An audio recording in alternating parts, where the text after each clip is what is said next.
जैकबाद में जखराणी खानदान में इख़्तिलाफ़ चोट चढ़ी विया आहिनि। आज़ाद खान जखराणी खे गिरफ़्तार कयो वियो आहे। एमएनए एजाज़ खान जखराणी जे भाउ आज़ाद खान खे अॼु जैकबाद मां गिरफ़्तार कयो वियो। उन हवाले सां जैकबाद पुलिस ज़रियनि जो चवणु आहे त आज़ाद खान खे कराची पुलिस पारां गिरफ़्तार कयो वियो आहे। जैकबाद पुलिस कराची पुलिस जी मदद में शामिल हुई। पुलिस ज़रियनि जो चवणु आहे त आज़ाद खान खे अॼु जैकबाद खां कराची शिफ्ट कयो वेंदो। कराची जे दरख्शां थाणे ते आज़ाद खान जे ख़िलाफ़ एफआईआर दाख़िल थियल आहे। उन में ई हुनजी गिरफ़्तारी शो कई वेंदी। जॾहिं त जैकबाद मां जेका गिरफ़्तारी साम्हूं आई आहे उन में कराची पुलिस पारां अहिड़े क़िस्म जी का बि तस्दीक या तहदीद न कई वई आहे। जॾहिं त जैकबाद पुलिस पिणु आज़ाद खान जी गिरफ़्तारी जे हवाले सां बाज़ाब्ता तौर ते कंहिं बि क़िस्म जी तस्दीक न कई वई आहे।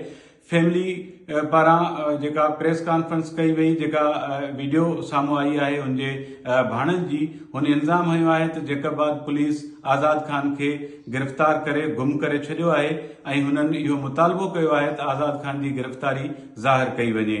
वाज़े रहे त एजाज़ खान जखराणी जो पुटु जेको वधीक नशो वापराइण जे करे हुनजो मौत थियो हुयो, उन हवाले सां आज़ाद खान ते इहो इल्ज़ाम आहे त हुन एजाज़ खान जखराणी जे पुट सां गॾिजी नशो कयो ऐं हुनखे नशो वापराइण खां पोइ हुनजो मौत थियो।